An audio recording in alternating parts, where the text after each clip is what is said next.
om care se simte legat de meleagurile acestea. Sunt un om care am avut oportunitatea să plec să lucrez în străinătate și n-am făcut-o așa cum ne-a urat președintele nostru de acum. V-am deschis granițele, mergeți, oameni tineri, să lucrați în străinătate. Nu este bine așa. Noi trebuie să rămânem aici, în țară, trebuie să muncim și să facem lucrurile să meargă bine. Oamenii tineri, văd în sală oameni tineri, nu-i soluția să plecăm afară.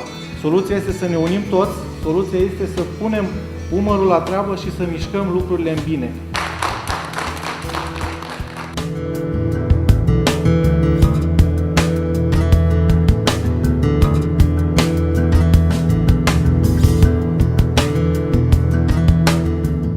Mă uit pe niște afișe electorale pe care scrie ARD și din inimă pentru oameni. Din inimă ce?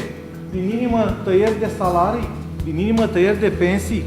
Din inimă reducerea indemnizațiilor pentru mame care cresc copii pentru viitorul țării? Din inimă profesori înjosiți care sunt puși în situația de a nu avea cum să predea în clase neîncălzite? Din inimă medici plecați în străinătate, asistente plecate în străinătate după ce ani de zile statul a investit în pregătirea lor?